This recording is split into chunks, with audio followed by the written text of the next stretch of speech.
ball to fire.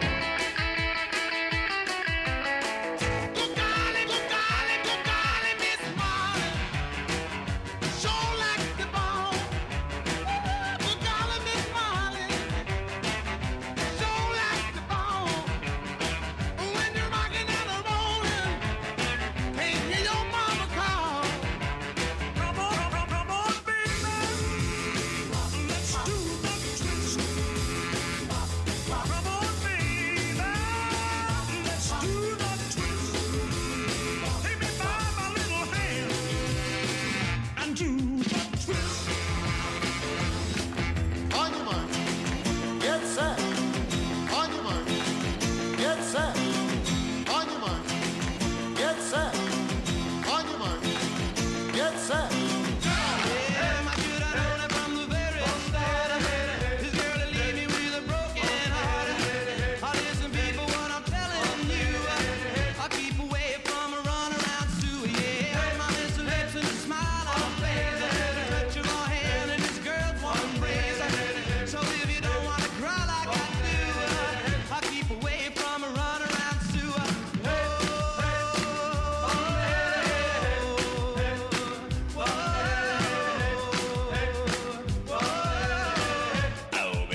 Also, I lost my mind. I can't remember how to get into mines. Otherwise, there's another one I want to invite, but freaking forgot how to log into my mines account. Can't you just reset your password? I forgot what username I used too, so I don't remember anything from it. Ah, jeez. You're about as bad as I am. Yeah, I'd forget everything if the computer didn't do it for me. So yeah, same.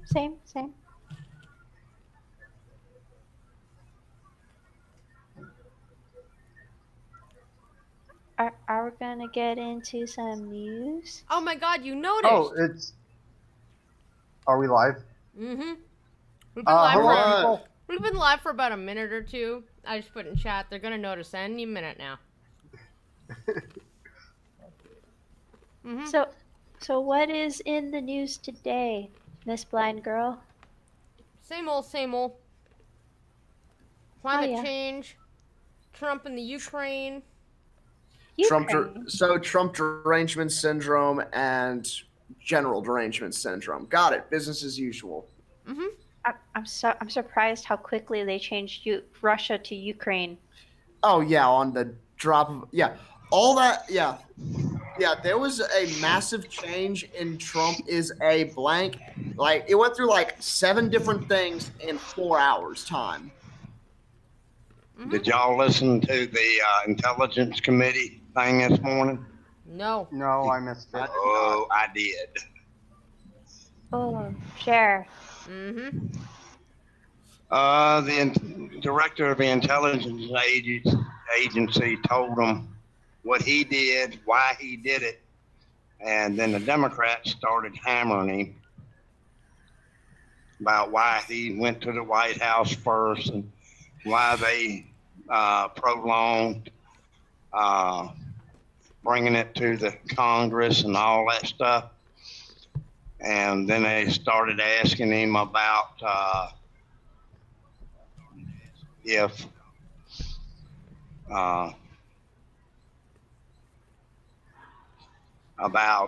he had any conversations with the president, and he kept telling them the same thing.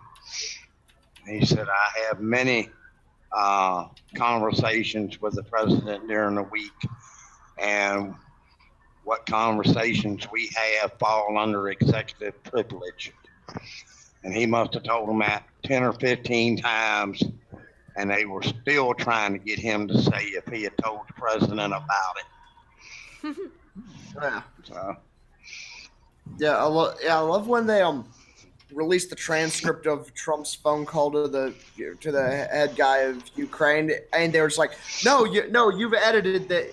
There's parts cut out. We want the whole thing. It's like, okay, we just cut all the small talk, but here's the full thing with every and but thrown into it. I said, no, this isn't the right one. There's a fake one. Give us the real one. Well, there's give us the one that committee. The committee had the unredacted in a room under guard, and only those committee members could see it. Well, yeah. And but the public and the rest of the Congress and all seen a redacted one. And they were trying to add words to it that wasn't in there and all this, and the Republicans were calling them out. Oh yeah. Yeah, it's absolutely mind blowing. Yeah, and the thing, Razor Fist has done like 4 videos on this in the last 3 days, and it's like, one thing he said that really stuck out to me was he said, if you can remember what the New York Times and CNN said and what CNN said was going to sink Trump 4 days ago, then congratulations, you're officially the fucking Pepperidge Farm of political discourse.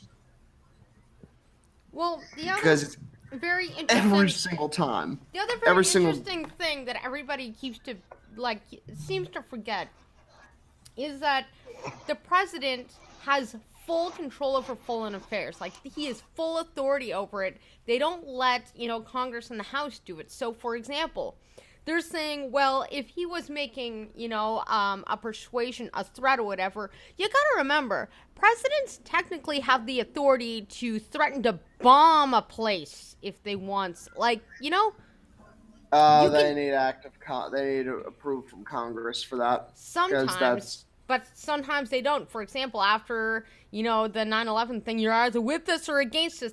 There have been presidents that have publicly threatened other places for quid pro quos on the news because presidential mandate states they have full control over foreign affairs. Where they don't necessarily, they need approval from Congress to bomb them, but they make threats about it all the time. I mean, Yeah. you had Joe Biden openly flaunting how he made the Ukraine guy quit his job or get fired when Obama how was he got it. president. Yeah, he openly bragged about that on camera. On camera, exactly. These people cannot help themselves. And what's funny was that the guy that I work with was just like, oh man, I can't believe Trump is gonna get in trouble for colluding with Ukraine. I'm like, don't you mean Biden and Hunter Biden? Well, Yeah. And there's one more thing that you forget about these transcripts too, is that they're trying to say that his motivation was political for his campaign, but actually what he did request from Ukraine was not at first to look for Biden. What he actually initially requested is because people have heard that the emails or documents or whatever was hacked and in the Ukraine. He asked the Ukraine to look into foreign election meddling. That was his request. It later on trickled down to, and by the way, if you give me some stuff about Biden, that would be okay too. But his initial investigation into things was, can you look into foreign election affairs by the Ukraine? And so whenever people say, Trump doesn't care about, foreign people meddling with our elections, he literally just did his job. Exactly. He got upset because I was telling him that it was Biden and Hunter that were colluding, and they colluded in the past, and Obama didn't do anything, and he's like, oh, but Trump can collude, and I'm like, Trump didn't collude at all. That's not what I'm saying. So Yeah. it's really frustrating because he doesn't see it and I see it, and I'm trying to tell him, and every single time I point out flaws in Trump getting impeached, he gets more triggered. And it is a triggering because he doesn't get angry, he gets flustered, and it's like a gradual anger, and it's not really truly angry, it's kind of just annoyed. So a trigger is the best term, although I don't like using that adjective as much. But I mean, I start laughing because I'm like, do you need to go for a walk, bro? And he's like, I'm just so disappointed in you. And I'm just like, I just want to understand why you're so angry. He didn't like that at all. So the rest of the day he was clickety-clacking angry at me. So whatever. The point of clarity is the president can order a strike. He cannot declare war. He does. Oh yeah, that's Congress, right? Thank you for correcting me on that. Yeah, you need congressional approval to declare war. Yeah. Right. But the president can order strikes. Yep. And they can threaten countries. So this conversation is tame compared to the fact that presidents have the power to initiate such courses in public on the news. Behind the scenes, they do diplomacy, they do foreign affairs, they have executive privilege for all of those things. And they're trying to make a big deal about him basically doing his job and basically what he's actually allowed to be doing. Yeah. If you get a chance and can get into NBC to listen to that committee hearing, it's 2.5 hours worth. It'd be worth listening to.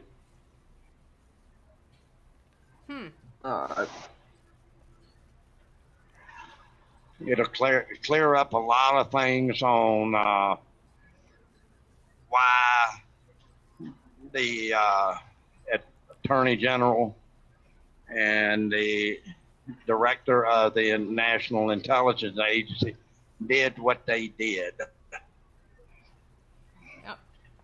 So yeah, I just So- it's like everything is backwards again, and I'm just like, well, good job. And then Pelosi gets up there and goes, democracy this, constitution that, American values this, and I'm like, dude, you guys basically are saying that it doesn't matter what the voter does, we're gonna undermine you by impeachment. We don't care what you guys want, we're gonna do what we want. I'm like, do you just point at the other person and it's just like you're doing the same thing that we're actually doing? Like, is that what you do? Like, are you just the party of projection?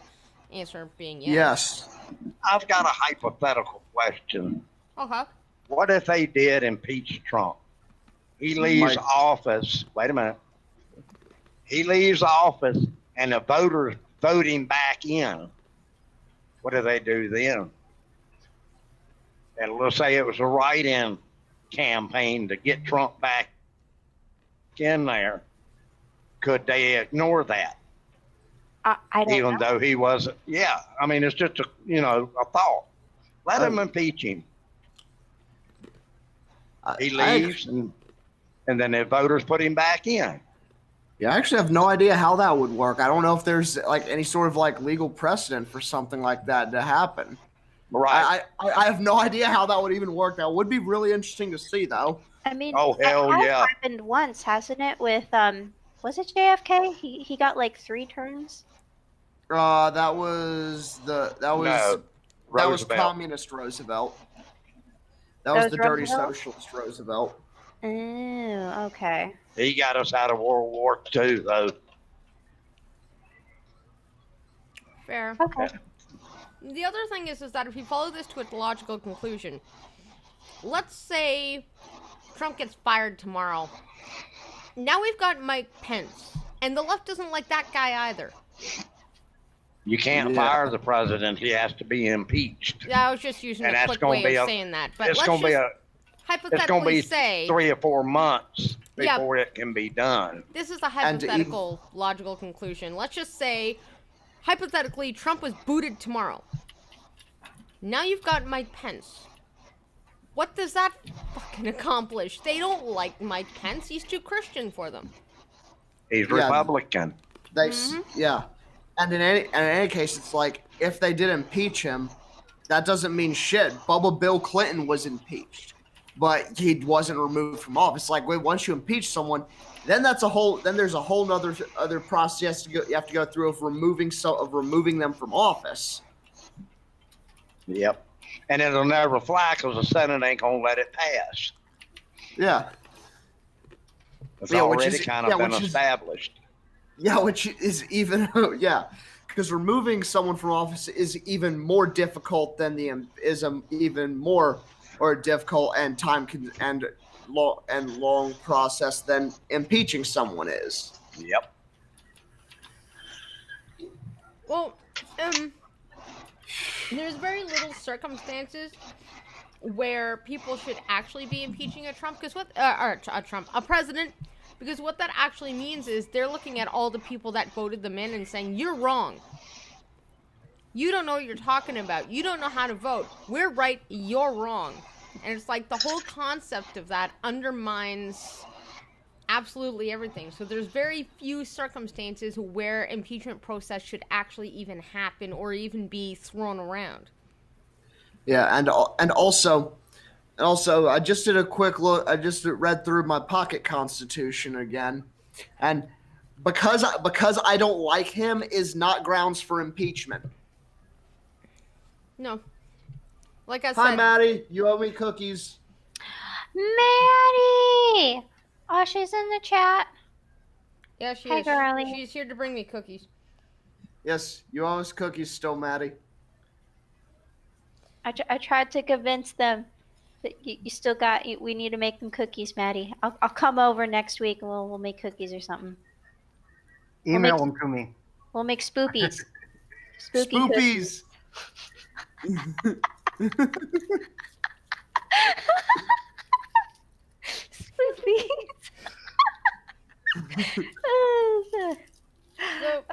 sorry. I just made myself laugh. Speaking of Trump, I have an article that has nothing to do with Trump because it's great. Woohoo. It's the one I was looking at last night that I was just like, what? So apparently, there's breaking news for some reason on. Come on, get out of here, ad, so I can read, please and thank you. So. Exclusively, she tried to kill us, says this person, okay? And so apparently an Indonesian mother who adopted a 6-year-old Ukrainian girl, okay? Turns out she actually has a type of dwarfism and turned around and tried to kill her family. Oh yeah, I remember that. This is the news story that was the plot to a horror movie. Yeah, pretty much. It also keeps refreshing, so it's just driving me insane. But yeah, the 6-year-old Ukrainian girl with dwarfism has been charged with. Not gonna say it. The Indonesian mother has actually been charged with abandonment, but claims that her daughter was found to be a 22-year-old sociopath masquerading as a child. So this Indonesian woman's getting charged with child abandonment, but is claiming that her daughter actually tried to kill them all. Does Yeah, it say what the clues was that led to her being discovered that she was actually older than she was? I think it's. I'm gonna read it out, but I think it's the daughter trying to kill them. No. I know what it is. I've already heard it. Oh, okay. Well, so if the premise sounds familiar, that's because it's virtually the exact plot of 2009 big screen chiller Orphan, where a pigtailed youngster tries to murder her family when it's revealed she is 33. But as far-fetched as it sounds, this is the astonishing defense put forward by a mom of 3 and parenting author. Parenting author? That's a thing. Shockingly accused of a felony neglect for abandoning her adopted daughter. Sorry, this is really hard to read. It's messing with my screen reader. Christine Barnett, age 45, and her ex-husband, Michael Barrett, 43, are alleged to have dumped Ukrainian-born Natalie Grace at an apartment in Lafayette, Indiana, in 2013 before moving to Canada 1 month later and breaking off contact. Damn, she was so scared of her she went to Canada? Like how scared you gotta be to come to Canada? Police say the girl was left to fend for herself for 3 years despite having a rare form of dwarfism. That means she is 3 feet tall and has problems walking, but in an exclusive interview with an undescribed some person at an undescribed location, Christine insists there's a major flaw in their case. Natalia was not a 9-year-old, not a 9-year-old, as the documents claim she was actually 22. Barnett claims the true victims are her and her family, who were terrorized for years by the mysterious imposter who threatened to stab them in their sleep, pushed her towards an electric fence, and poured bleach in her coffee. Jesus. Yes. She would make statements and draw pictures saying she wanted to kill family members. roll them up in a blanket and put them in the backyard, she told the reporter. Yeah, I wouldn't keep a child like that very long inside my house. Just saying. Yeah, I wouldn't either. I would probably, yeah, I'd probably just move. Yeah. It's like you know what, psychotic midget, keep the house. I'm leaving. No, I'd be like, I'd go to Toys R Us, because Toys R Us was still, alive back then. Get her a Peter's playhouse. backstage. Huh? Peter's backstage. Oh, Oh, okay. hey, Peter. Pete. Get her a playhouse from Toys R Us, and say, "This is your house now," and then drive off back to my house. Because she's small enough; she'll fit. Yeah. Yeah. You could even take her in the trunk. Yeah, there you go. Hey, Pete. So she was. Hello, everyone. She was standing over people in the middle of the night. You couldn't go to sleep. We had to hide all the sharp objects.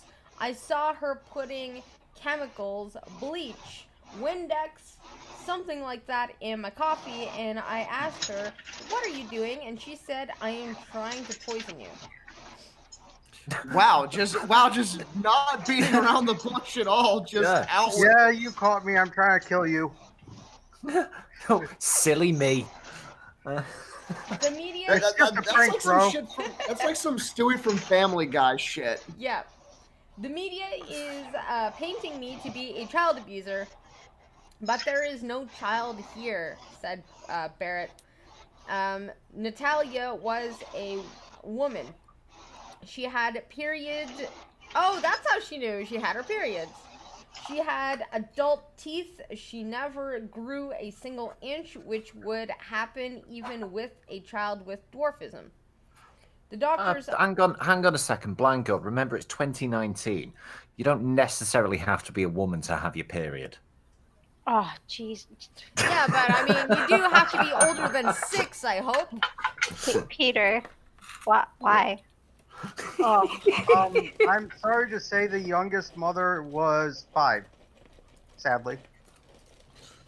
That Okay, must have so been she's somewhere in freakishly short. Turkestan. She's It freakishly was. short. She's a psychopath, and she has her period. I don't think you're gonna get all form of those things in one person. Come on now. Simpler explanation here. She's crazy. This is Who'd why you lose? you don't Oh, put your Skittles. dick in crazy, guys. Oh, we lost Skittle. He'll be back. He always comes back. It's kind of like herpes, but it talks. That's it. Skittles is talking herpes. Well, I'm talking herpes. Wait a second. I heard that, dickhead. When Well, no, did it was Blind herpes Girl get that said into it. when did herpes get into the conversation? Because M&M left, and I'm like, don't worry, he'll be back. Kind of like herpes, but it talks. Ding! We love you. Yeah. That deserves a ding. I like that. I like that. I may start using that to describe myself. Mm-hmm. I may start using that. I like that. I'm like herpes. You just can't get rid of me. Yeah. Other than that, I'd been described as like one of those turds, as like a floater, like one of those turds that no matter how many times you flush the toilet, it just won't go down. It just keeps floating back up. Oh, Skittles, jeez. I wouldn't go putting it on your Tinder profile very quickly, but No, my Tinder profile is still says call me M&Ms because I'm melting your mouth. Yep. Thanks for that, blind girl. Ding. It's all good. So, the doctors all confirmed she was suffering a severe psychological illness only diagnosed in adults, obviously. She was jumping out of moving cars. She was smearing blood on mirrors. She was... I hope that wasn't period blood. That's gross. She was doing things... Normal blood is much less. It's much less gross and much more sanitary. What happens Are if we it's really not splitting her hairs blood? on this? Wait a second. What happens if it's not her blood? Dun dun dun. Mhm. She was doing things you could never imagine a little child doing. Before criminal charges were leveled at them on September 11th, Barrett Wow. and ex-husband Michael were hauled as exemplary parents who raised child genius Jake Barrett, who I'm not quite sure who that is, but I'm sure I can figure it out. Child genius. Whatever. Diagnosed with autism at age 2, Jake nonetheless had his first academic paper published at age 12, and by 15 was studying at a prestigious physics institute. So yeah, that's his story was featured in a 2012 episode of CBS 60 Minutes, but it was the shy girl who sat to his left at the family dinner table that would one day prompt altogether more sinister headlines. The Barretts experienced foster parents who ran a children's daycare from their Westfield, Indiana home, collected the curly-haired youngsters from Florida in May 2010. I don't know what that means. Oh, God, it's Florida. Of course, it's Florida. I can't say I'm surprised. I'm just not even surprised anymore. So yeah, she was Also, adopted. Skills, I demand your answer Tom's question. I'm not. I saw it and I'm intentionally ignoring it. Carry on, Blango. In a frank and cheerful interview with Daily Mail TV, Christine Barrett insisted she treated the new addition to her family as if she were her biological child. She had no hesitation in accepting Natalia despite learning she had a bone growth disorder named, can't fucking pronounce that shit, which causes a short stature, skeletal abnormalities, and problems with vision. I always wanted to have a larger family, and I had very severe complications in my pregnancies and was unable to have more children. So I guess that's why she's, adopting stuff. Given just 24 hours to complete an emergency adoption, the couple raced to an adoption center in Florida, and I guess they got this psychopath. They wanted a big family, so they got a midget instead. Oh, that's Dang. fun. Oh yeah. Yeah. I keep forgetting I have this just because it's fucked up. Skittles. I didn't do it. Wouldn't you like to have a girlfriend 3 foot tall? Think about it. Well, yeah. I mean, would it be a 39 or a 64.5? 39. She wouldn't spend so much money on clothes because the knees on her pants wouldn't wear out as quick. That's right. I don't get that one. Why would the knees wear out? So this girl, I've missed you, Math Queen. Oh. Maddie, explain this to me when I go see you next week. You shouldn't. Wait a minute. You shouldn't need somebody to explain that one to you. yeah. So this girl, If she's 3 foot tall, think about it. Wait, why And would you be Skittles- wearing? it's Skittles. Why would you be wearing It's- jeans when you're giving someone a blowjob, though? That just creates more laundry. That's the beginning of it. That's just the start of it. Oh, okay. Just getting shit warmed up, man. You are sheltered, aren't you, Math Queen? Oh. This is why we love Math Queen. Someone to just take away from just the collection of degeneracy that is this show. It's so, like I'm just pass. Go continue. The real question is, why does Blind Girl keep on inviting us? Remember, you came into this mess on your own accord. I did too, didn't I? Yeah. Skill. No one dragged you in here. So go blind girl. So this girl apparently had she came to the U.S. from the Ukraine, and somebody was lined up to adopt her, and then last minute decided, nope, we don't want her anymore. So there was an emergency adoption, but nobody said why the other parents gave her up at all. I think we found out. Yep. I don't think they Because wanted she to be tried to kill stabbed him. in their sleep. When they took Natalia to the beach for the first time, she did something that would leave the couple speechless. The boys rushed into the water, and Natalia wanted to be carried into the ocean. Michael and myself were physically exhausted, so we asked her to wait just a few minutes. So she said, with that, she just got up and ran into the ocean. I remember looking at Mike and thinking, what's going on? She couldn't walk when we first got her a second ago, and now she just got up and ran into the ocean. Barrett grew more alarmed when she saw the little girl naked for the first time. I was giving her a bath, and I noticed that she had full pubic hair. Wow. I don't know how, imagine you give it a 6-year-old a bath and she has pubes. I don't want to imagine that. No. Yeah, I feel like that's also kind of a dead giveaway. Come on, Skittles, you wouldn't like a 3-foot midget girl?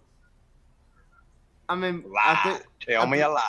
I think we've already established that I would like that I wouldn't mind a midget girl. I'd actually be kind of curious. All right, then. How that would work. Have you ever seen midget wrestling? Yes. Oh, yeah. Yes. I've seen midget wrestling. I've seen midget tossing. I've seen midget bowling. You ain't seen the midget strippers? Not Yes. in person. I've seen it.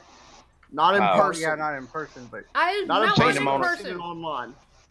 Seen them on the Jerry Springer show? No, YouTube is a wonderful thing.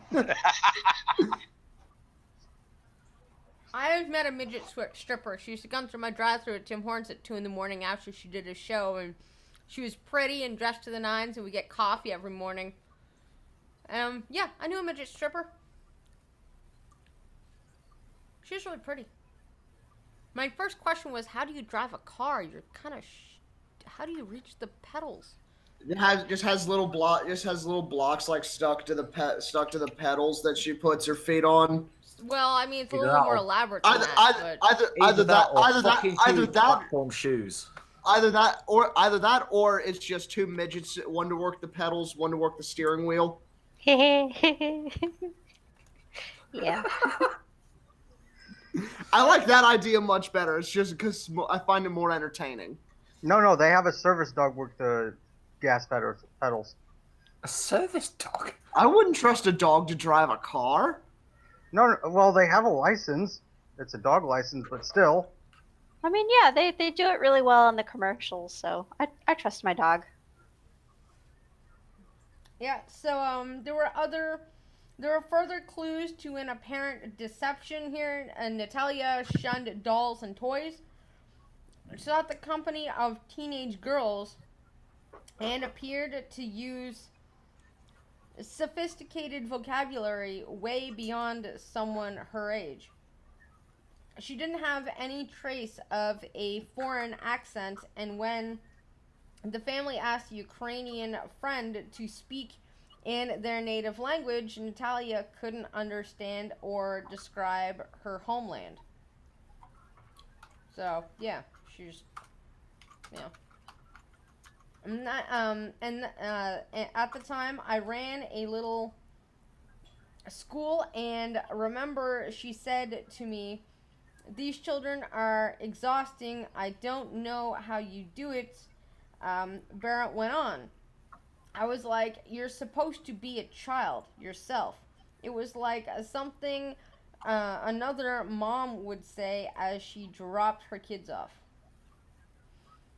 It's very hard to decipher how old she is because she has such a unique look. But at the time, I started to believe she was probably a teenager. But I don't have any regrets. This was what I wanted to do. I felt overwhelming love for her. I'd be like, dude, what the? I look at her Real like, quick, she has a unique look, aka she ugly as hell. That is pretty much what that means, to be fair. well, Just like when people say I have a nice personality, which that's just Lyman 2 levels. Oh, Skittles. Oh, Skittles. You do have a nice personality.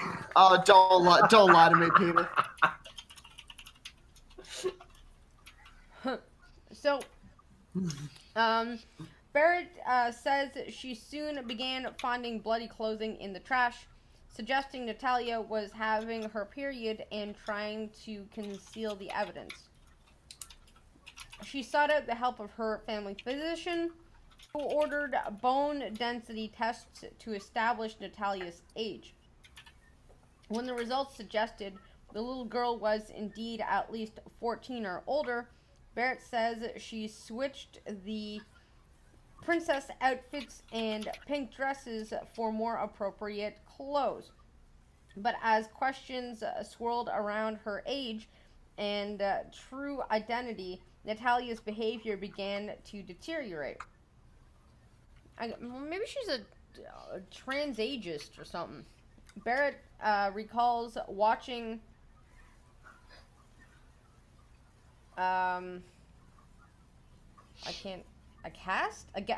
watching a guest on a baby monitor as Natalia attacked a baby boy when she was out of her room. When they attended therapy together, Natalia scoffed at the childish bonding exercises. By 2011, Barrett says that Natalia was smearing bodily fluid on walls, making death threats, and Ew. hearing voices as her mental health broke down. God damn. Natalia would spend the next year or so being treated for various psychiatric disorders, spending days to weeks at a time at the St. Vincent's Indianapolis Stress Center. With Barrett, when Barrett claims that she tried to drag her onto an electric fence during a 2012 birthday outing, Natalia was placed long-term at a state-run psychiatric unit because she allegedly posed a risk to others. It was during treatment that Barrett insists that Natalia confessed to being far older than she appeared.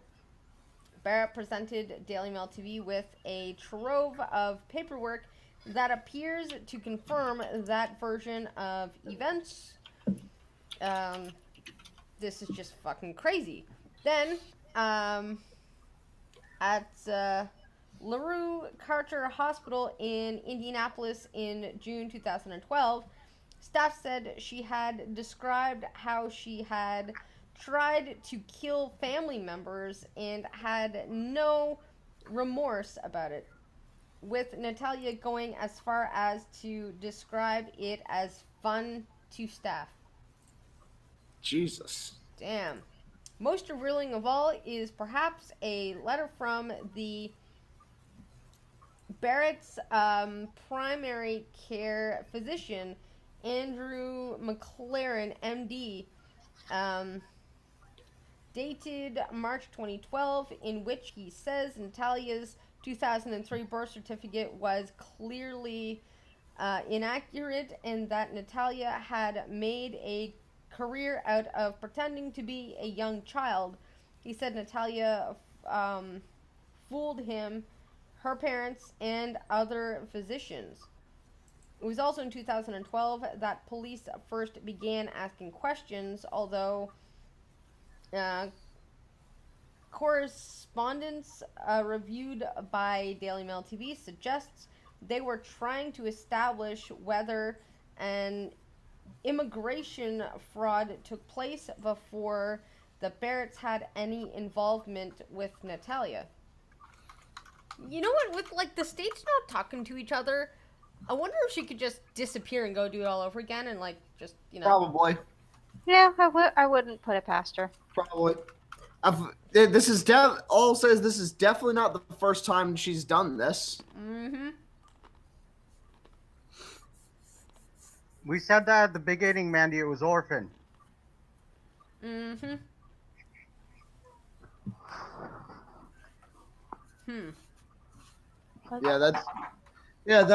That's crazy that stuff like this can actually happen. My question is who the fuck licensed all these doctors if they were able to get tricked if they were all able to get fooled by this? She came in with a lollipop. What were they going to do? She's super short. There What you are go. they gonna do? Yeah, She asked for a sticker before she left. a My Little There Pony was no way sticker. they could have known. I asked for Exactly. stickers before I leave too. Just saying. All I'm saying is there is a 6-year-old and a 20-year-old sound very different regardless of the gender. Yep. Yeah. They could have cut her in half onto the ring. Cut her in half out the ring. That's amazing. So yeah, Ah. this story goes on forever. But needless to say, Jesus Christ, it's another 7 pages. Needless to say, this bitch is a psychopath. Fucking The end. hell. This bitch is a She will psychopath. kill again. The end. Yeah, she'll Yeah, kill. I was about to say. She's still on the not loose, reading. and she's still on the loose, and she'll kill again. The end. Hello, Red Feather. Well, a Oh, good yeah, doctor. yeah. The dentist should have figured that out quickly. Yep. Well, the doctor should have if he looked at her teeth. Yeah. Yeah, it's some mediocre physician if they can't tell the difference between a 6-year-old body and a 20-year-old body. It's either that or that physician, that child physician, needs to ask some really hard questions, you know? Yeah. Be Just interrogated. goes home to his wife. Sweetheart, yeah. How old are you? No, I'm being serious, sweetheart. How old are you?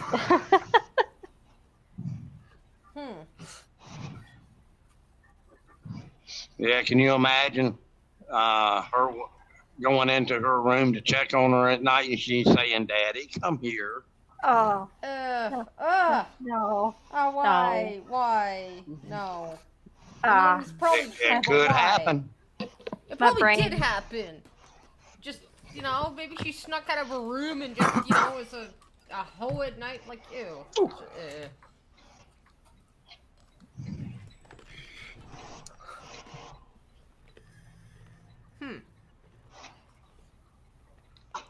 So I'm not sure why this is a racism complaint. But Oh boy. Because dwarves are people too. But are they though? Are they really? Mines carried huge battle axes. Hi ho, hi ho. oh god.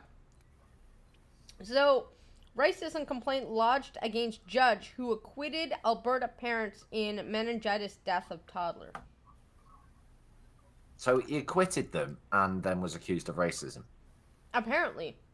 Explain. And that's what I'm wondering. That's why I'm so curious about this article. So in Edmonton, a group of professors has sent a 6-page letter to the body that oversees federally appointed judges saying the language used in a recent ruling that acquitted 2 parents in the death of their toddler could be perceived as racist. What? How? How? How? ¿Por qué?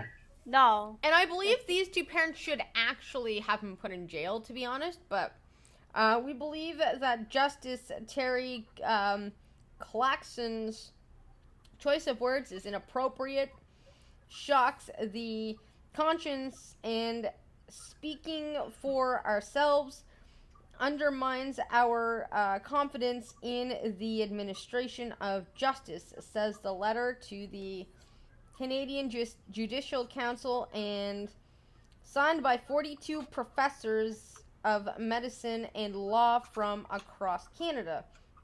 On September 19th, in a Lethbridge courtroom, Claxon of the Alberta Court of Queen's Bench acquitted David and Colette Stephen in the death of their son, Ezekiel, I'm gonna fucking name him, who died after his parents attempted to treat him with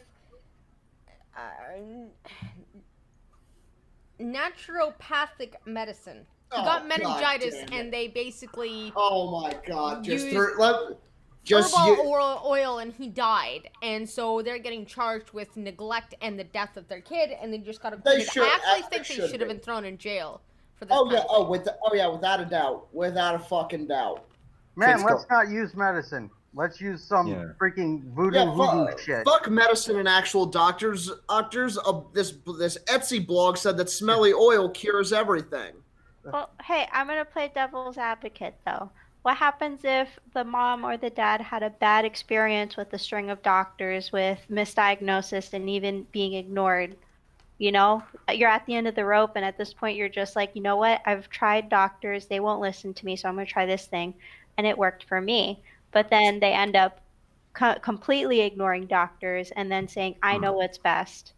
Because I've been through a lot of doctors to a point where I don't trust doctors because they've misdiagnosed me a bunch of times. And I would see this season of my life, I didn't know what was going on with me. One doctor said rheumatoid arthritis. The other one said lupus. I went to a third doctor and she said, I don't know what's wrong with you, but your blood work from last year to this year is completely different. It's like I'm looking at two different people. So I don't know the mental state of these people. I feel like it's very tragic on all sides. And doctors are people, they make mistakes too. You know? Well, Tom, I guess you have a free choice, but it wasn't the child that made the dumbass choice. Yeah. To be fair, by that, extrapolate the same logic. You could have a couple of parents who decide to cure their kid's cancer by putting an axe through their head.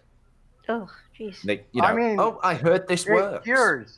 Or like the people who that Sir Sick was in the news that was for talking about, where it's like the people who are saying, hey, drink this actual bleach and it will cure everything. Okay. Oh yeah, it will kill everything. Before we go on a tangent, I will respond to your hypothetical situation.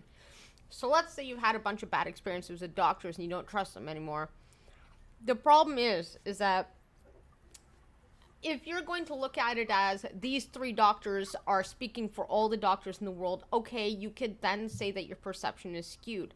However, logically speaking, if your child comes down with a disease of any kind that you can't recognize, your best bet is to get the help of a professional. Because if you go to a professional and they're wrong, you've done your due diligence by going to somebody that's going to know more things than you. But if you just say, fuck it, I know better, at that point you're failing as a parent, because how could you possibly know better than these people that have gone from 8 to 10 years of school?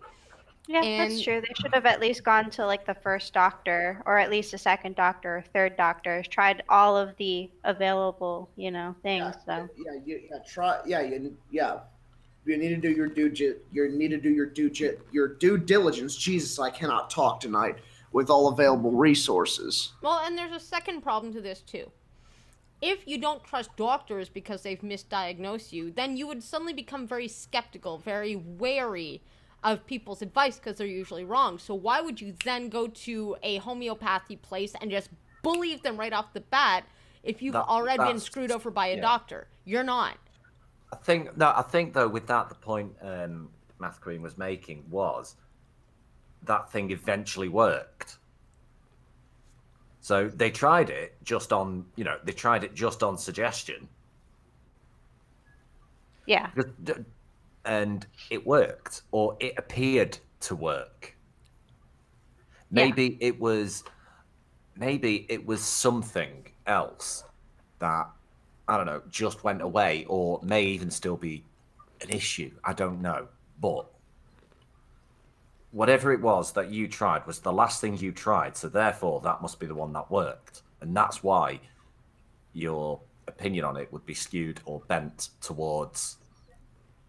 Not necessarily, because That that's kind like of thing. saying I took Tylenol and it cured my cold. So this completely different disease that presents itself as something completely different, because it worked for my cold, I'm going to give my kid Tylenol. Well, it's... Flawed Fast side logic. note. Good Yes. for you, Trucker. Yay. Oh, who's being discharged? Is she okay? Is she okay now? Yay! That's great. That's good news, mate. That's good news. Yay! I'm happy for you.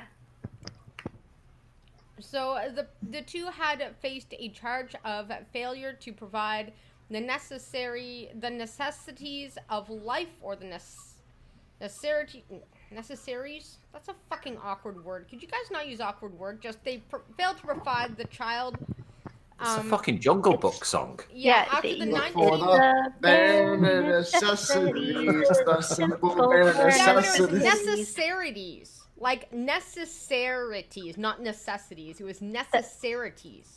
Okay, that's necessarities isn't a word. Exactly. it's not Second. a word. It should have been necessities. That's the second version of the song. That's the more adult version. We don't sing that song here. We're Yeah, that- children at heart. Of life Yeah, after that- the 19-month-old That was the boy's first draft of the song. death There in you go. 2012. The Crown argued that the Stevens should have taken him to the frickin' hospital more quickly, given that he has had a bacterial meningitis. Okay, so, oh, and the webpage has reloaded, so now I gotta find where the fuck I was. I hate when they Goddamn reload. websites, goddamn news sites, get your shit together. Well, it's because they reload ads, right? So then the whole goddamn page reloads. That's very ableist. Oh, you hear yeah. that? You're No, all it's- ableists.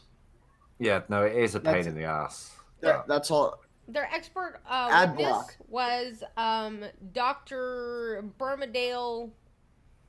I can't pronounce the fuck at all out of that. A former medical examiner. Dr. Foreign.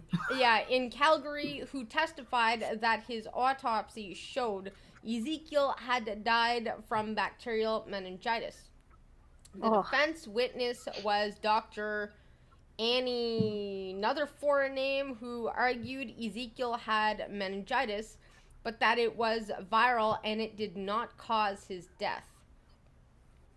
Even though the autopsy said it did, but whatever. In his verdict, Claxon accepted Foreign's testimony that it was a lack of oxygen in the ambulance, not meningitis, that killed Ezekiel, and there was no way to convict the parents.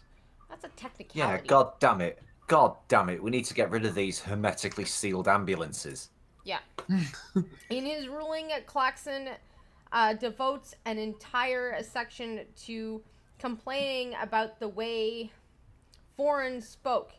He says that he is in part summarizing the concerns the defense had about Foreign's expertise as a witness, but also that he had concerns with the doctor's garbled enunciation, dropping his Enunciation, I think. He don't talk right. yeah, Yeah, dropping yeah. his H's and mispronouncing vowels, and his failure to use the appropriate definite and indefinite articles Yeah. and correct endings to plurals and past tense. So in other words, is he can't fucking speak English. You could have just said that, They word count. Justice It's Claxon all about the word count. harshly mocked Dr. Foreign's manner of speech and accented English, and thereby inappropriately implicated his national or ethnic origin as a person of African roots, says the professors in their complaint. It is hard to imagine that if Dr. Foreign Man, who is of African origin, had spoken in a typically American, Australian, British, or other more familiar accent, Justice Claxon would have been so scathing. Foreign Man, one of the worst anti-heroes there is. While Claxon concludes, in the end, the way Foreign Man spoke had no real effect on his credibility as a witness. The letter's signatures says the judge formed an inappropriate view that one's spoken expression and rooted in one's national or ethnic origin is relevant to the weight of one's testimony. No, but the brain does make snap judgments, and it's hard to understand and make a judgment when you can't understand what the fuck someone's saying. The Crown is still determining whether to appeal the acquittal. It was the second trial for the Stevens. They were found guilty in 2016, but won a new trial on appeal to the Supreme Court of Canada in 2018. Just throw them in the slammer already. The Canadian Justice Council said its review of the complaint might take longer than the usual 3 months because of a possible appeal. They're going to be in court longer than their kid was alive. Yeah, pretty much. Well, at least now they're the even Stevens. Oh. Hey, I'm on fire. I got so many bells, you guys. So many bells. Nice work. That was really bad. I feel bad now.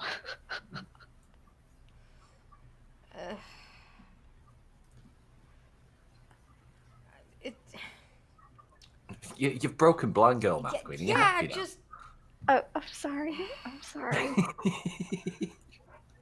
I had it and I'm like, Stevens. Oh, like even Stevens.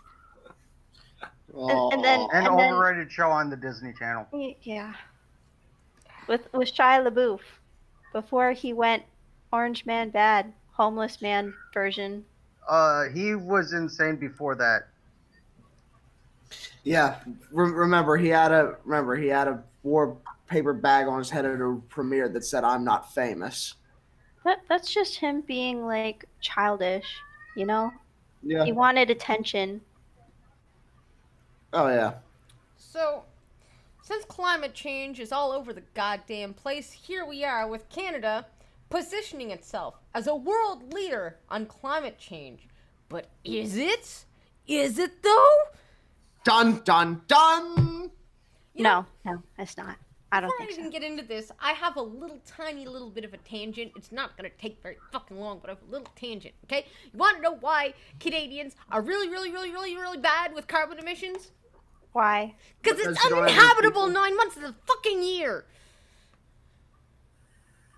Wait, what? So you guys don't go anywhere 9 months of the year? No, it's uninhabitable. As in, if we don't have any climate control, we all die of being frozen to death.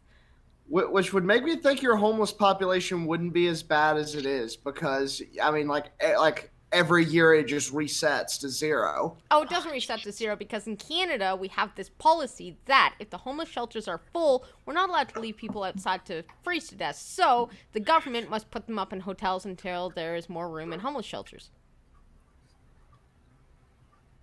Well, they're just doing that all backwards. Yep. Huh.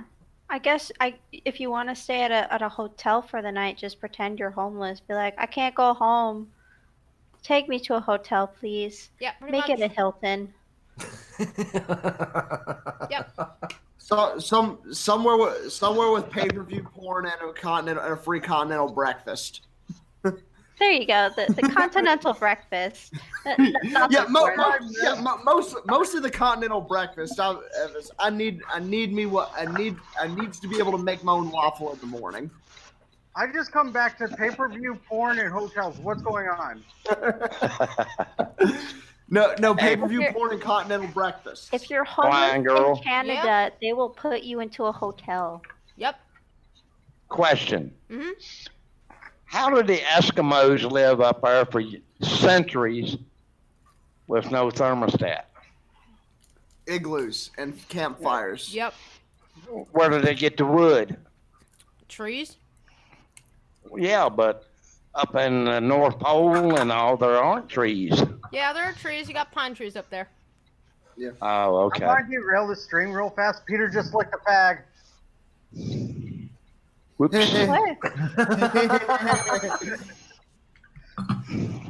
Yep, pine trees. A lot of the log trade. And so the problem is that burning lots and lots of fire is still carbon emission anyways. But yeah, that's so like, you know, when people say turn your thermostat down a bit and just put more clothes on, because Canadians, you gotta, it's like, fuck you, it's like -40 outside, fuck you, and you turn the thermostat down, you freaking, this is not luxury, this is, I don't want to freeze to death. That's kind of like how it is in America, where it's like we keep getting told, oh, don't run your air conditioning in the summer. It's well, when you do, you turn it off when like you're not at home or whatever. No, fuck you, motherfucker. It's 95 degrees outside. My house stays at 72 degrees at all times. Seriously, I live in Michigan. You can die of heat stroke in the summer and freeze to death in the winter. Dude, I'm in South Carolina. We're in that time of year where I go through all 4 seasons in one day. Mm-hmm. Really? Yes, my truck goes from heat to AC back to heat in one day. We do that in an hour up here sometimes. You let a bad super cold front come through. You can wake up in the morning and it's 70 degrees and that front come through.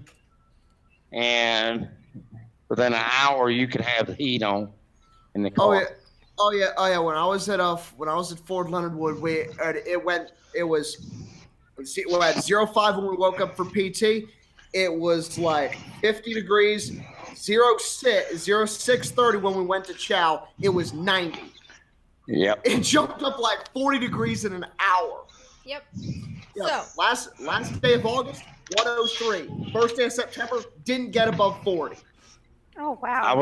I was in Pennsylvania in 92, standing in a factory, and could sit there and watch water freeze on a barrel when a cold front come through. Jesus. I mean, I walked to work in a long sleeve shirt, and then that afternoon, I about froze trying to get across the street to the hotel. So yeah, this article is claiming voters agree that climate change is an important issue, but many aren't aware of how Canada is handling it. Oh yes, we are. Yes, we freaking are, because carbon tax is ruining everything. I know I'm aware of it in America because I now have to drink things through paper fucking straws that disintegrate as soon as you use them. Hey, Blanco. Yo. You have like a 2-minute window from I when the wouldn't time worry you about put that it. damn straw into your drink to when it's disintegrated. That's because worry you just about have it to because suck, in- and that's what liberals do. They suck hard, man. In South America, they charge tax on families that are single parents. It's called the Habron tax. The what? It's called the what tax? Cabron. I was trying to do that thing. I can't. Cabron tax. is Cabron. Spanish. Cabron is Spanish for asshole. Yeah, that's Bastard, isn't it? yeah. I was are told you, bastard. yeah, is it? Are you sure that's? Yeah, no. Cabron is Spanish for asshole. Bastard. Yeah. No. No, well, it's asshole. it all depends which area, because jodido is like the F word for Cubans, but like jodido is also like screw you. It's not the F word. It's like just go screw yourself. But for like Central America, Nicaragua, so I have to be very careful if I want to curse in front of Cubans. I use their curse words. If I curse in front of Nicaraguans, I use their curse words. So it all depends. Yeah, and at least, let me clarify. I know that in Spain, cabron it means asshole. Paragraph 1. Yeah. Oh, There we go. that's right. Lana Foreign is the wow, we've got a lot of foreigners. Is the creator of ParityBot. ParityBot, okay? A Twitter bot that detects negative messages sent to female candidates and sends our positive message. Oh, this is an ad. How did this ad come about everything? Matter of fact, how did I get to a how do we go from climate change to a female bot? What the fuck happened here? Where did the rest of the article even go? Because climate change is a bitch. Oh, I got it. It's okay. I got it. So, just after the 2015 federal election, Fluffles claimed Canada was, quote, back on the world stage as a leader on climate change. No, we're not. Years later, however, experts say Canada isn't doing enough. Oh, fuck you. Studies on the issue and climate advocates suggest Canada has a long way to go in terms of curbing its emissions. Good luck. On April 2019, reports on emissions showed 716 million tons of greenhouse gases were produced in Canada in 2017, an increase of 8 million tons from 2016. Yeah, that's because 2017 was a particularly fucking cold year. God. The uptick pushed Canada even further away from its Paris Climate Change Agreement pledge to slash emissions to 70%. Good luck of what they were in 2005 by 2030. See, again, this is what Fluffles and the rest of the world doesn't get. Our emissions are going to go up depending on how hot or cold fucking Canada is. So in the summer, you'll die of heat stroke, but in the winter, good luck keeping all your toes. Just fucking I saying. like my toes. Yeah, exactly. You don't pee outside in the winter. Trust me, it'll fall off. So, As you. Well, maybe not in Canada, but over here I've done that a few times. it'll fall off. It's like It's like Frank Zappa said, "Don't eat the yellow snow." Have you gotten good enough to write your name? Yes, that's like day one. The pressure of Canada and the rest of the world to take a strong stance on climate change mounted this week during the United Nations, where a 16-year-old girl gave us an economics and science lecture. The New York conference involved people that nobody cares about. Environmental Defense's National Climate Program Director Dale Marshall was at the summit this week and told Global News that there has been a shift in Canada's reputation on climate change. Why? Because trees? It's mixed record, he said. There have been some initiatives that have been welcomed, but Canada needs to be doing a lot more. Why? Marshall said that other countries are starting to think about reducing the amount of oil and gas they produce and limiting emissions. Okay, problem number 2 with this. I knew they were going to go to oil and gas. See, we produce a lot of hydro with the water dams and shit. We make a lot of hydro, but we ship it down to frickin' America. Did you know that? Ontario and Quebec, we send it down to America. All right? Well, Nuclear power. Nuclear power is the answer to all of this. Well, we don't need to do this. So here's the thing. There's a little caveat to this. Canadians actually started getting gas furnaces. And you want to know why? Because we have an abundance of hydro. You want to know why we switched to gas even though the prices are unstable? Because the hydro companies are fucking us over because there's a hydro giant, right? So you can't fucking afford electricity anymore. Nobody can afford the electric bill. Like my ex, we have an electric heating system and it fucked us over. Our bill is like $500-$600 a freaking month to heat the house in winter. Kind of insane. Yes, hot damn. Isn't All right, Niagara guys, Falls I'm mostly gonna on your have to side drop anyway? out. Oh, All right, See later, you, Pete. Pete. Thanks for joining us. And yes, That's Niagara quite Falls is alright. mostly on our It was side. nice talking to you, Pete. Yeah, It's peace. nice talking Bye, to you again. Pete. See you later. Peace. Peace. So we started getting gas furnaces because it was fucking cheaper. So Yeah. our emissions went up through the roof because it was freaking cheaper. And so now they're going to say we need to reduce gas, and so they put the carbon tax on. So now we're getting charged up the ass for using gas furnaces too, or fucking electricity. So it's like most Canadians are like one paycheck away from just financial ruin. And they're like, but we need to eliminate emissions, so we're just going to tax you more. So we called the example of New Zealand, because we can totally relate to New Zealand, you fucking asshole, which announced last year that it would not grant any new offshore exploration permits. We, by the way, banned freaking oil tankers because we're stupid. We will have to. Once again, this is why you don't let a substitute drama teacher run your country. Yep. do the Kiwis even need heaters? I don't even know. Blind girl question. Yo. Is it natural gas? Yes. That's one of the cleanest burning gases there is. Yeah, and they're still bitching about its use.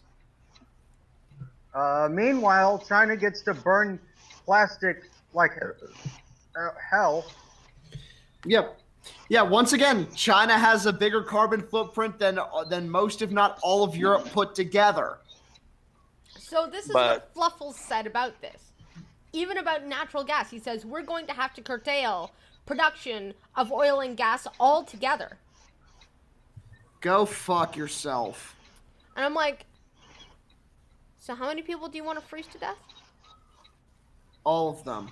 When it comes to countries promising action, Marshall pointed out Finland, which is so much smaller than we are. Good freaking job. He also cited I love when they do comparisons like that. to little tiny fucking butt countries. It's like a country with like a tenth. It's like a country with like a tenth of your land mass and like a 50th of the population. Yeah, like it's It's not like, fair. yeah, 'cause Finland is the size of Canada's They're butt plug. comparable. Well, That's not even apples and oranges. That's apples and shoes. if y'all are going to stop producing oil and gas, that means you got to get it from somewhere. United States is right next door. Thank you for that, Crappy. I feel like I We don't don't want to mind- kill myself much more now. We don't mind selling it to y'all at a higher price. I know, right? Because, I mean, Trump would love that. Because, I mean, fuck NAFTA. Right, so would the oil companies. They're profiting like hell off of y'all's prime minister's stupidity. Pretty When much. he's sitting on a gold mine with the natural gas and all, which is a hell of a lot cleaner burning than any gas there is. That's why India runs all of their vehicles off of natural gas. Yep. This is all part of the NWO's plan to reduce the global population. I swear. Green, have you been listening to Alex Jones again? Maybe. Hey, Yeah, he got that. Good work. Keep it up, young man. You He's keep it got up. that. He's got that shitty grin on his face. He has. Yeah. You keep that up, young man. You need to be woke to the reptilians putting shadow people in our waters. Now, listen to this. They have a plan, right? We're not going to produce oil and gas. And then instead of a solution or any way to curtail this or any hope for Canadians that are living up here in the impending doom of winter that's coming next month, he then goes, we're hoping that the fact that this summit happened means that we're going to commit to much greater actions if they do from government. So in other words is just the mere fact that the summit happened means we're going to do better.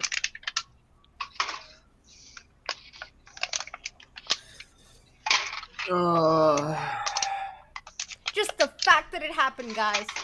The fact that it even happened is why Canada is gonna be awesome. Because something happened somewhere. You know, we weren't even present. We weren't even present. Because Canada was like, we couldn't be present at the thing. And I'm like, dude, it was in freaking New York. It's actually close to us for once. It's not like it's in France. We can make the one in France. Why couldn't we just go to America? Oh, that's right. Nobody wants Trudeau. Yeah. New York is actually further north than Trudeau Europe. because Trudeau is such a beta bottom bitch. He cannot be in the same country as an actual leader. Yep. So the poll for voters found that climate change is becoming a consensus issue in Canada, which is why we keep voting in conservatives that says we're going to take away the carbon tax because we care so much, right? With agreement across generations and genders that it needs to be addressed. I love how they have to put that in there. 1 in 3 Canadians believe the country needs to do everything we can to fight climate change immediately. So in other words is 33% care.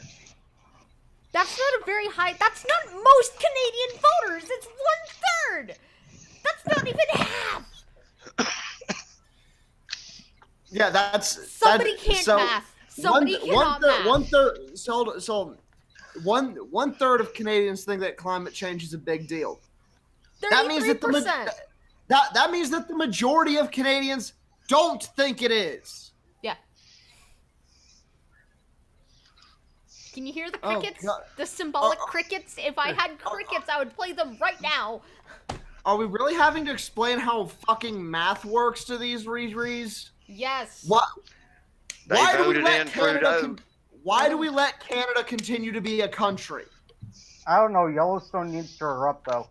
No, we need to just fucking annex Canada. We could make quite a few states out of it, and just then go across the pond, annex the UK, build the fucking American empire, and fix this shit. I love this. Glory to the American empire. So I guess there's only 3 big issues at that, right? Okay? Because they say climate change, according to the polls, is the 3rd most important issue in the election behind healthcare and affordability.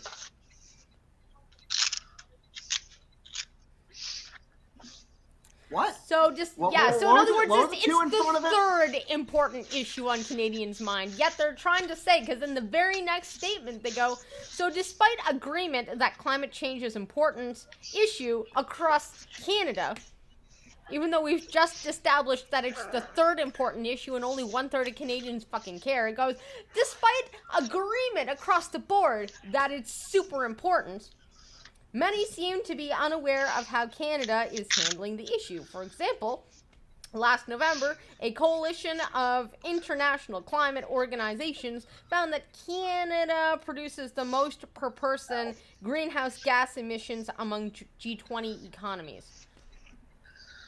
That's an important statement. Among G20 economies.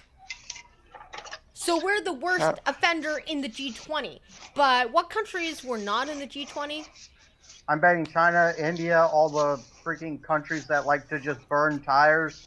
I'm guessing all the countries that have a bigger carbon footprint than the rest of the world combined. So I'm betting a lot of those countries aren't a part of it. So at best, they're disingenuous, and at worst, they flat out fucking lied because China and India are worse than us. So, benefit of the doubt here. At best, they're just ignorant. At worst, they're fucking liars. Most likely just fucking liars. And nobody takes into account that we're the 2nd biggest landmass on the planet. Canada's second biggest land mass in the world. Yes. Russia is first, Canada is second, US I think is third. What about China? Yeah, I thought China Or maybe would be. China was third. I don't know, but Canada is the second largest land mass on the planet. Yeah. Okay. Oh, hey guys, I've gotta go get something. Okay, thanks for joining us, Mouth Queen. Yeah, no Better problem. not be cookies. Oh shit, you know what I haven't Cookies, you better looked at send in a them to while us. is chat. How's chat doing, guys? How you doing? I am sorry, I did not mean to ignore you. She's lying. She intentionally ignores you every time. She always says so in the pre-stream. She always says, "Fuck the chat. I'm just gonna ignore them this whole time." That's what you got co-hosts Fuck you, for. We pay attention to chat. Thank God. Do the hydro companies not sell the energy to America, Blind Girl? Yes, we do. We sell it to America. Actually, we have an overabundance of it. We sell it to America, and then we make Canadians pay higher prices than the Americans for it. Believe it or not. So, Yeah, it's an import tax. When asked if this was true or false, only 13% of respondents in the poll had the correct answer. 50% said it was false, and 34% said they didn't know what Canada was doing to help with climate change. Sean Simpson, vice president of Ipsos, says there are two reasons why Canadians might not get the facts straight on the issue: misinformation or social media, and lack of information from the government. Or just how about we don't trust you because you've been bought off by Trudeau, you cunt. There's just a lot of confusion out there about what the facts are regarding climate change and how it impacts Canada. Oh, we know. Some of your polls came from a kid. The climate is always changing. Humans are just helping to get it ahead of schedule a little. We love helping. Yeah. For example, most Canadians do not know that the rate of warming is twice that in Canada than it is in other parts of the world. No, it is not. Citation fucking needed. I live here. I fucking live here. It has not gotten twice as warm as anywhere else in the frickin' world. You dumb people. Also, I think they don't. At this point, this is just willful lying. I also think they don't recognize that there are rebates they can personally receive from the carbon taxes. Oh, we do. And it's not much. Trust me, my carbon tax rebate this year was $50. When Trudeau announced... I was about to say, what's it going to be, like $10? $50. So that's like, what, not even $5 a month. And the carbon tax has made it so, like, a pound of ground beef is like $7 now. It used to be like $2. Okay? And they promised. The liberal people are like, no. See, carbon tax, I know you think it's going to, like, hurt Canadians, but I'm going to make sure you get 90% of the money back to you in the tax rebate. Lies. Fucking liars. 39% of respondents said they were unaware about the rate of warming. 40% said they were unsure, and only 21% knew that to be true. So in other words is, we don't freaking feel it, because you know what? Since the climate change thing came about, every fucking winter, I hear the exact same thing from all of the Canadians in the world. You know what I hear? Doesn't fucking feel like global warming as we freeze at the bus stop with our Timmies. Yeah. Yeah, it's like, yeah. Once again, yeah. Talking to me about fucking global warming. Meanwhile, a couple years ago, there was snow at the beach in South Carolina twice in a month. Go fuck yourself. Didn't we have like the coldest winter ever this year? One of them. No. Like the like -2. Every yeah, negative like 4. we have had more snowmageddons in the last like 5 or 6 years here than we have the entire time I was alive before that. By the way, in South Carolina, snowmageddon means if snow actually sticks to the ground. Up here last year, the snow wasn't as bad as the year before. The year before, we had snowmageddon in Canada, which means it got bleak. But last year, actually, it wasn't as much snow as we expected, which I was just like, that's weird, but okay. So the poll also found there were clear divisions among party lines, and this is where they get really disingenuous. 52% of Green Party voters list climate change as one of the top elections. Yeah, because we have a Green Party. They're called the Green Party. 35%. So do we. 35% of NDP voters agree, followed by 34% of Liberals, 32% of Bloc Québécois voters, and 10% of Conservatives. Because, you know, Conservatives have to be at the ass of everything. On Tuesday, the Liberals vowed to get Canada to zero carbon emissions by 2050, which is we are incapable of doing unless we pick up nuclear fucking power. Possible at all. No, it's not, because again, uninhabitable fucking Great White North. Yeah, once again, nuclear power is a solution to all of this. But see, these fuckheads, they don't want an actual solution. They just want to sit there and fucking incoherently about absolutely fucking nothing, while continuing to tell everyone else how to live their lives while they get to go jetting around in their fucking private jets. Go talk about we can't do nuclear power because what about Chernobyl? What about 3 Mile Island? It's like, okay, so you're going to compare like a Ford Model T to the cars we have nowadays? Well, not only that, but let's say we had nuclear power.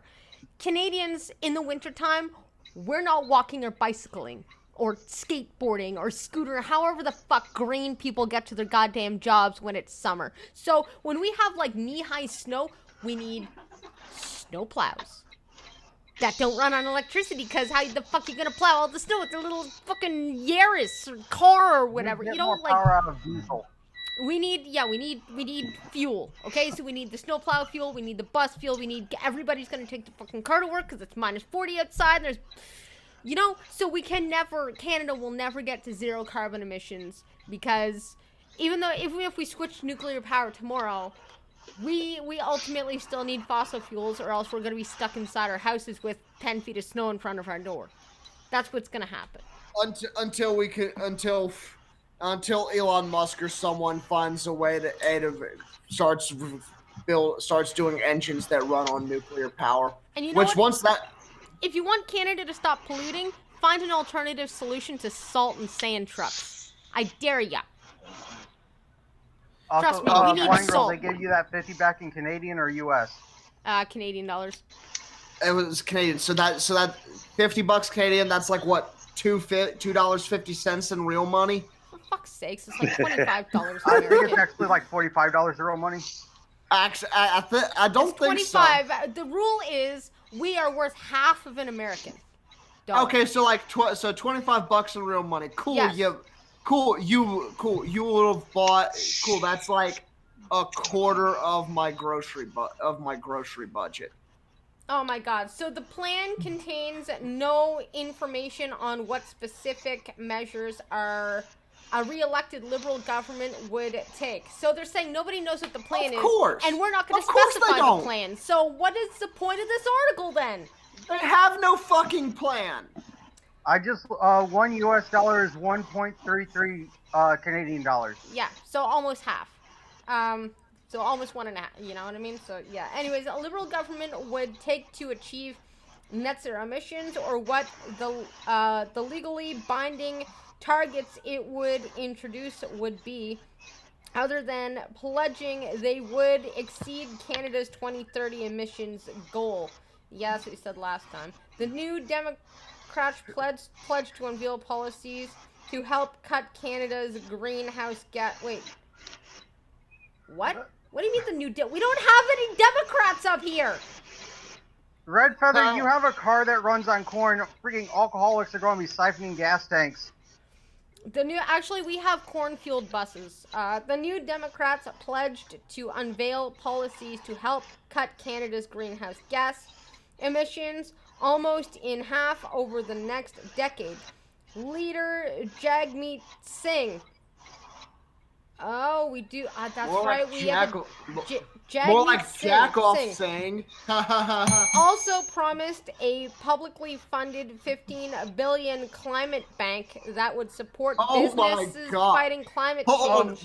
Hold on. What was that price? What was that number again? 15 billion for Canada. Billion with Yep. the B. I forgot we have a new Democrat Party in Canada. We don't want them. We don't want Democrats up here. And provide money for cross-Canada corridor for clean and electric energy. Yeah, right. Singh added the NDP would... oh, yeah, new Democratic Party. That's what the NDP is. Never mind. I know who they are now. Singh added the NDP would ensure all public transit across Canada is electrified by 2030. Fuck you. But also didn't share the estimated cost. The Green Party, meanwhile, Tesla, I guess, has proposed a law requiring a 60% cut in greenhouse gas emissions below 2005 levels by 2030. So they're going to pass a fucking law that we have to do it, because that's what works. Just pass a law, that'll get it done, because the magic word saying law means it'll happen. Yep. Apparently. By 2030, a steeper reduction than Canada's current 30% target. It would also seek to get to net zero emissions by 2050. Good fucking luck. By 2030, the Greens want 100% of Canada's electricity to come from renewable sources and to ban the sale of passenger vehicles with combustion engine. To ban the sale of... So ban combustion engines. Fucking wonderful. That's it. This seems like a great fucking idea. How are you supposed to get anywhere? How are Electric we supposed cars to ain't have that good. snow removal by snowplows? How are we supposed to pave new roads with the ice? How are we supposed These to people. construct This is like a buildings? this is a new level of fucking pipe dream right here.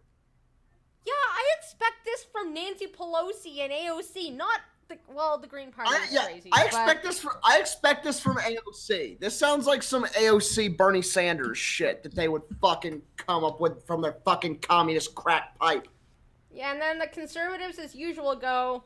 The Conservatives, Andrew Scheer, has pitched a climate plan he says is focused on technology. Major emitters that produce more than 40 kilotons per year of greenhouse gases to invest in private sector research and development of green technology. So basically, the major emitters of carbon, they're going to be forced to spend their money on private and green technology. So he's just going to take money from the big businesses and give it to other places, which is, that's not a conservative thing to do. I'm going to force businesses to invest in things that they normally wouldn't invest in. Does that sound socialistic to you? It sounds like you're increasing the cost of business, which is going to increase the price for shit. Yeah. Y'all dumb. That's the Conservative Party. Like I said, they're not conservative anymore. The entire plan contains $2.5 billion in pledges. Angela Carter, director of the Department of Political Science at the University of Waterloo, told Global News that federal leaders have to address Canada's deeply contradictory approach to climate commitments. The Canadian government is really torn between its stated desire to act on the climate crisis, but it's interested in boosting the oil and gas sector. No, they're not. She noted that it's impossible for Canada to meet its emission targets without reducing emissions from the oil and gas industry. And it's impossible to do that right now because, again, 9 months of winter. Just fucking saying. Carter said that in order for Canada to truly be a leader on climate change, it needs to have a multi-pronged approach, meaning addressing the oil and gas industry, but also working with Indigenous communities and investing in greener transport options and infrastructure. Why? I demand zip lines everywhere. Those are really green. Yeah, but why? mean, Like, no why energy do we need wasted. to defer to the indigenous people's judgment? Because I don't think they have a fucking solution either. Half of them don't have running water. If they can't even develop technology, like, say, that's already available to get themselves running water, how the fuck are they going to help us with this shit? We need to ask the native peoples for help because they know all. Whoop-de-doo, magic Indians, yay! But Carter noted that Canada is not alone in its struggle to meet targets. No, of course we're not, but ours is uniquely ours. And the fact of the matter is, maybe we don't have a solution right now. Maybe that's the fucking problem, is we're going to the sky going, problem, and then they're like, we have The solutions thing is, when it's there not much isn't of one. a problem. Yeah, like, You're maybe, looking for solutions for a non-issue. well, it's not that Yep. it's a non-issue, because people do have an impact on the environment, so it's good to be aware of that. It's A an little, issue, yes. but it's not a catastrophe that we think it is. And maybe we're trying to force out solutions for electability for something that doesn't have a solution yet, because we just don't have the required knowledge, technology, or infrastructure to be able to do these things. And so we're asking for impossible solutions when we don't understand the answers yet anyways. And From that's what why I've all this seen- crazy shit's coming out. From what I've seen, I think the one study that was the best said something like only 33% is human activity. Yeah, but it still has an impact, and so it's still good to try and conserve the environment. But we're not going to be dead It in is, 12 but years. You're looking in the wrong hemisphere. Yeah, like, unfortunately, I don't think there's a solution to this problem right now, and I think you would be very short-sighted to not think of it as a problem that needs to be solved. However, I think we are demanding solutions yesterday when maybe we just don't have those solutions yet because we don't know the questions we are even supposed to be asking. That's Because actually. it's just out of reach yet. Mhm. And so Yeah, we really haven't even established like to what level this is a man-made issue. We don't even know what level of this is man-made and what level of this isn't. Yeah, but it doesn't matter what So level we is can- man-made and what so- isn't. so- What so matters we don't know is... what level we're working with. There's no way in hell we can have an actual solution. Well, it doesn't really matter what is man-made and what isn't, as long as we focus on the problem of how do we reduce carbon in general. So it's not really whose fault it is, because let's say it's the environment's fault. We can't look at the environment and be like, yeah, your problem, you fix it. Well, if it's a natural thing, there's really nothing we can do. There are things we can do. For one, we can still work on carbon emissions for ourselves. Two, we can work on how to reduce carbon from both us and the environment by like carbon capture technology or something newly invented from the next generations. And three, if we come to a conclusion there's nothing we can do, how can we rebuild around ourselves so we can sustain life for whatever comes our way? Next Nuclear generation was nuclear fine. power, the same solution, the solution that people have been saying this is the solution for decades, Yeah. but everyone just ignores it in favor of. Well, it's in- not a complete in favor solution of- because while it can solve the energy problem for homes and stuff, it doesn't solve the problems of cars. It doesn't solve the problem that Canada has, especially up north, and it doesn't solve the environmental can. factor either. It doesn't yet, but we can if this is a technology that people can actually get it through their thick skulls is an important technology, and we advance this. Well, If I'm, we Instead get of- instead of- cold instead of fusion, focus- instead we'll of be focusing- fine. I'm Instead sure of having people out there our are... dicks all hard for biofuels and electric cars. While the government says it doesn't like nuclear energy, I'm sure there are individual scientists that are working on developing more nuclear technology. Yeah, and So with it is that- happening. I know, but without like this is one of the things that I hate.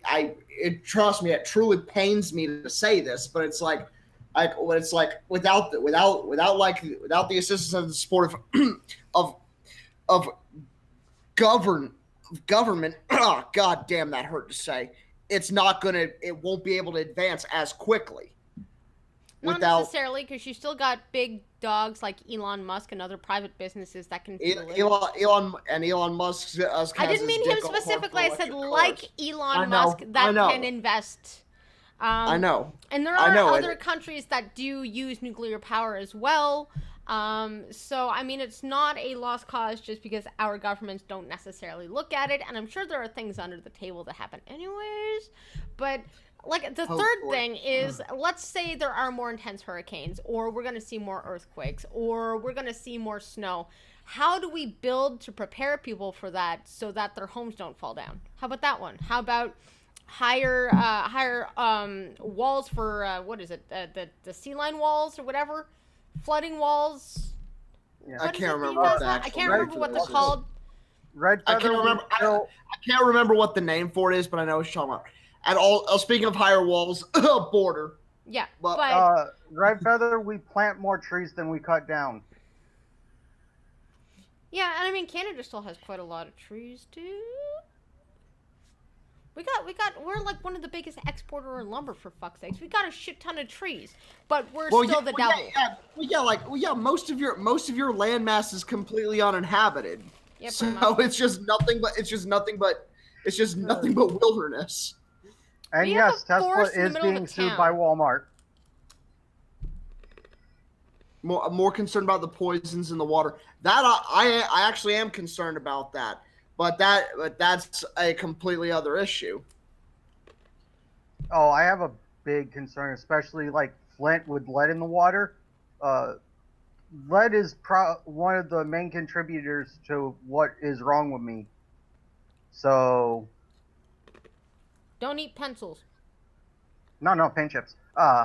I don't know. No one knows how I got it, but I had lead poisoning as a kid, and then again when I was 18. So. You must have licked a pencil. Well, I mean, there was the whole kerfuffle a while back about Chinese toys having lead paint. Yeah. And also a lot of old buildings have lead paint. Which, by the way, at one of my jobs, the building I'm in, and lead paint, asbestos in the floor. Oh. I got you one better. So I went to one school. We at Fort Stewart, we were told there was a huge period of time we could not drink any water that came from these particular places on post because they used lead pipes. But yeah, one of the schools I went to used to be a middle school and high school until they shut it all down except for like 2 grades because the rest of the building had asbestos in it. In automotive shops, still whenever you're doing a brake job, any kind of moving air, nowhere near a brake job, because a lot of brakes that are rotors and pads that are on cars are still made of asbestos, and if that shit gets up in the air, the whole fucking thing is completely contaminated, and the whole place has to get fucking shut down, and whoever was working on it has to go to the hospital. Also, not to mention whoever the dickhead who thought it would be a great idea to run around where someone's doing a brake job with a compressed air hose is also going to get their ass kicked. There's this guy that glued a bunch of Tim Cups to their rims so that they could be more Canadian. Well, that is pretty fucking Canadian. Yeah, it's pretty good. He cut the cups and then just stuck them under the rim so they were like stuck to it and then just put a little glue there and now he has tin cup rims. Canadian flags and all that stuff. Eh? Mm-hmm.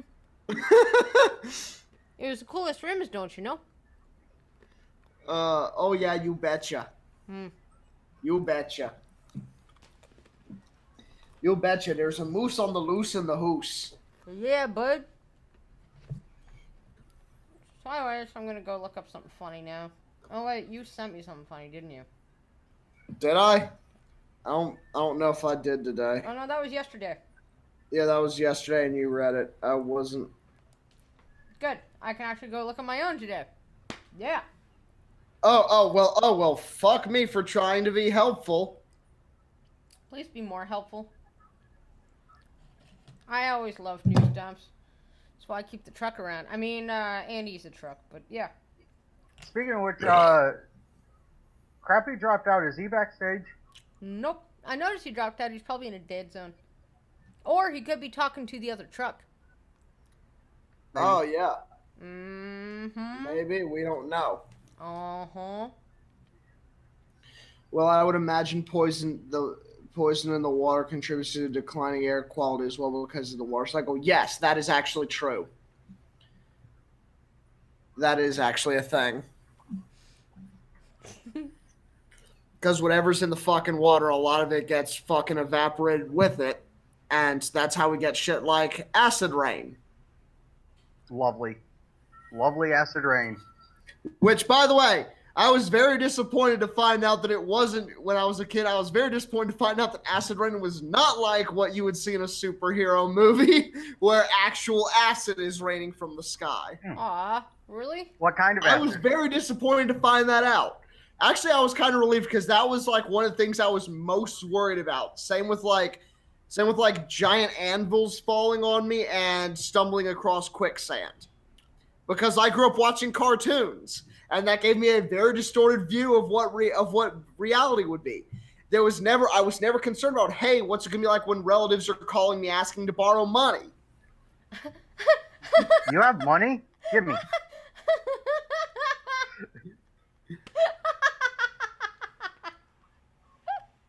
Okay, sorry. Okay. I think Blind Girl found it funny. I hope that. I mean, part of me kind of hopes that reaction was to my joke, but Nope. I think it's probably because she Nope. found it funny. I know it wasn't. Just let me have it. This goddamn it. All right, so new gender fluid dolls emit blast of pepper spray. Alert authorities when children use wrong pronoun.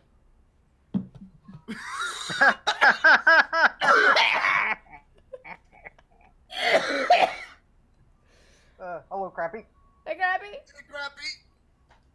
Hello. I had to unload my truck, and I know y'all didn't want to hear all that bullshit. It's all good. So yeah, I don't know if you caught that headline for our Babylon Bee article, Crappy, but new gender fluid dolls emit a blast of pepper spray and alert authorities when children use the wrong pronoun. You know what the kids need to do? They need to get. They need. Fisher Price, my first concealed carry. That's it. Yes. Yes. Put it and make it full of pepper spray, and just drown their dumb asses. Yep. So, Mattel announced an exciting new line of gender-neutral dolls, recently causing progressives to praise the company and conservatives to foam at the mouth and demand a safe space. Ah, you cunts. But there's one feature of the dolls that hasn't yet been discussed, according to a Mattel insider. The doll will emit a powerful blast of pepper spray and alert authorities if your child refers to the doll with the wrong pronoun. In an early limited release of the doll has already employed this feature several dozen times. Cleveland 5-year-old Maddie Paulson excitedly picked up her doll and said, "This girl is so pretty, I want to play with her." Immediately, the doll's eyes turned red, and its head swirled slowly toward Paulson's face. "Did you say her?" Paulson shrugged. "Yes, you are a girl, and you say her for girls." Wrong pronoun detected. Deploying countermeasures. A pepper spray nozzle emerges from the doll's forehead and hit the girl with a several second long blast. Remain where you are, God. bigot. Police are on the way.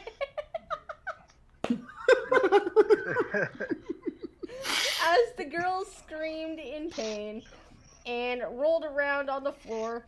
The doll utilized its built-in miniature projector to display a presentation on the girl's bedroom wall explaining how misgendering, dead naming, and using the wrong pronoun are hateful and harmful. Please, this is a funny. If they really produced that doll, how long do you think Mattel would be in business? The lawsuits would bury them within 6 months for kids getting sprayed. Yep.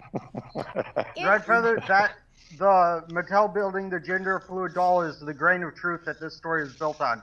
Yeah. So Pepper spray is the bullshit.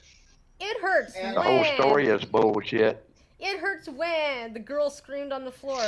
Please pay attention to this lesson on tolerance, the doll demanded, threatening to use its electric shock functionality should the girl not comply. Resistance is futile. Resistance I don't is want any useless, tolerance. It is useless to resist. Damn things around here get big enough already. It sounds like to me it needs a cannon to be launched out of. Yeah. Or an old priest and a young priest. Yeah. The power of Christ compels you, bitch. What, Chloe? Put that thing down a 12 gauge shotgun, holler, "Hey, girl!" And when the foam starts coming out of her mouth and eyes and all that shit, pull the trigger. Launch her ass. There is the cannon, which I certainly would love to have one. Now you want a tennis ball cannon. That too. Make it look like a bazooka. Yeah, I could so totally do that. Potato cannon filled with silverware. Wait, are you going to use like the crappy silverware nowadays? Are you going to go for the real silverware that's actually made of silver? Whatever's in my cutlery drawer. That may or may not be my last stand weapon during the Boogaloo if all the Claymore Roombas fail.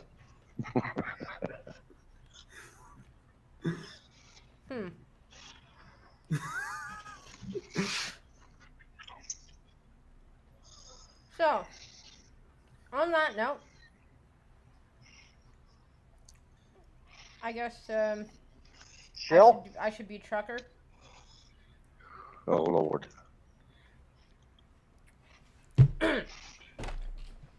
I am not the pumpkin trucker. Someday he will be back with almost daily dash cams. We can only pray and hope because my autistic son misses him very much. Thanks for coming out to see us. Monday, almost daily dash cams will be starting back up probably to what, Springfield, Pennsylvania? Probably about 8 o'clock. There we go. And then, go to Green Thunder's channel tomorrow at sometime in the morning. Was it 10? 10 a.m. Yeah, 10 a.m. his time. Nobody fucking knows anybody else's time. And then, you know what? Maybe go over to Scotsman's channel if he gets the balls to stream while he's drinking. If he doesn't, fuck that guy and come back over here at 7. We're more awesome than him anyways. You might see everybody. You might even see me. I will get jealous because I can't see you. And tomorrow, you know what? You might actually get to hear everybody say, Fuck that dog. Sex. Kill it with fire. alright. Look at that. I think I did a pretty good job of that one. Close enough. Yeah, thanks everybody for coming out. We'll see you back here tomorrow. Peace. Bye.